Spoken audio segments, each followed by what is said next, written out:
अस्सलामु अलैकुम मेरे अजीज़ मुसलमान दोस्तों, आज हम बात करने वाले हैं एक ऐसी चीज़ की जो हर घर में है, हर दिल में है, रूह अफ़ज़ा। लेकिन इस बार बात सिर्फ शरबत की नहीं बल्कि एक नए कंट्रोवर्सी की है जो सोशल मीडिया पर छाया हुआ है, शरबत जिहाद। जी हाँ, यह शब्द आपने भी सुना होगा और शायद सोच रहे होंगे ये क्या है, क्या सच में ऐसा कुछ होता है। आज हम इसकी असलियत खोलेंगे, रूह अफ़ज़ा की कहानी सुनेंगे और देखेंगे कि क्या इस शरबत जिहाद का असली माजरा क्या है। तो चलिए शुरू करते हैं। दोस्तों, रूह अफ़ज़ा सिर्फ एक शरबत नहीं बल्कि एक विरासत है जो 100 साल से भी ज़्यादा पुरानी है। ये कहानी शुरू होती है 1907 में, जब दिल्ली के लाल कुआं बाज़ार में एक छोटा सा दवाखाना था, हमदर्द दवाखाना।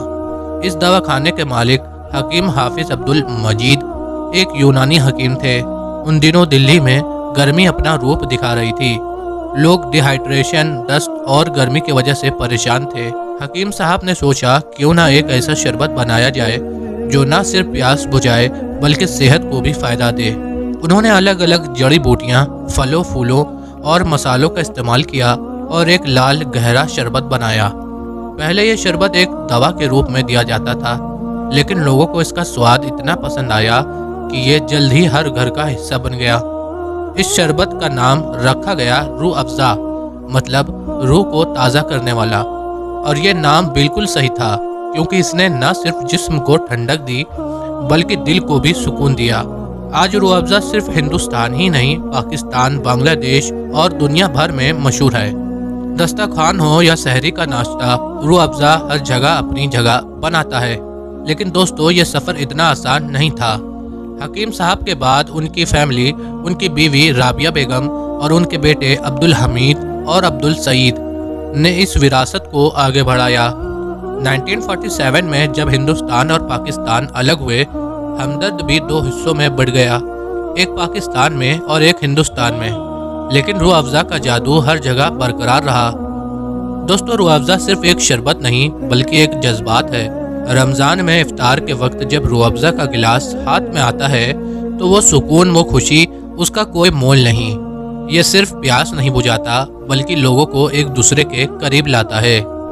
आज रूह अफ़ज़ा न सिर्फ शरबत के रूप में बल्कि फालूदा, आइसक्रीम, मिठाइयाँ और न जाने कहाँ कहाँ इस्तेमाल होता है। और एक बात जो रूह अफ़ज़ा को और भी खास बनाती है, हमदर्द का मिशन।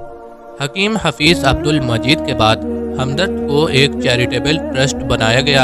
आज हमदर्द के प्रॉफिट से यूनिवर्सिटीज़, स्कूल्स, हॉस्पिटल्स चलते हैं और गरीब लोगों को मुफ्त या सस्ते इलाज मिलते हैं। ये है असली खिदमत अखलाक, इंसानियत की सेवा, जो इस्लाम का एक अहम हिस्सा है। अब बात करते हैं उस कंट्रोवर्सी की जो आजकल चल रही है, शरबत जिहाद। दोस्तों, ये शब्द एक मशहूर शख्सियत ने अपने नए शरबत के प्रमोशन के लिए इस्तेमाल किया। उनका कहना है कि एक पुराना शरबत पीने से गलत चीज़ों को सपोर्ट होता है, जबकि उनका शरबत पीने से अच्छे काम होंगे। लेकिन सवाल ये है, क्या शरबत जैसी मासूम सी चीज़ को भी ऐसे नाम देना ठीक है कि नहीं? इस्लाम हमें सिखाता है कि नफ़रत और तकसीम फैलाना गलत है। रूह अफ़ज़ा एक शरबत है जो सबके लिए, हिंदू, मुस्लिम, सिख, ईसाई, सबके लिए है। इसने कभी किसी मजहब का नाम नहीं लिया, ना ही किसी के खिलाफ बात की। हमदर्द के प्रॉफिट से जो काम होते हैं, जैसे तालीम और सेहत की खिदमत, वो सबके लिए होते हैं, ना कि किसी एक कम्युनिटी के लिए। तो फिर इस शरबत को किसी जिहाद का नाम देना कहाँ का इंसाफ है? ये कंट्रोवर्सी शायद कुछ लोगों का ध्यान खींच ले, लेकिन असलियत ये है, रूह अफ़ज़ा अपनी वजह से नहीं बल्कि अपने स्वाद, अपनी तारीख और अपने मिशन की वजह से आज भी लोगों के दिलों में है।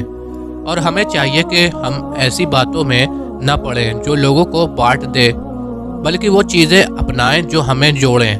तो दोस्तों, ये थी रूह अफ़ज़ा की कहानी और शरबत जिहाद के नाम पर छिड़ी जंग का सच। आपका क्या ख्याल है, क्या शरबत जैसी चीज़ को भी ऐसे कंट्रोवर्सीज में घसीटना चाहिए? अपने जवाब हमें कमेंट्स में ज़रूर बताइए। और अगर आपको ये वीडियो पसंद आया तो लाइक, शेयर और सब्सक्राइब करना ना भूलें। अस्सलामु अलैकुम, अल्लाह हाफिज़।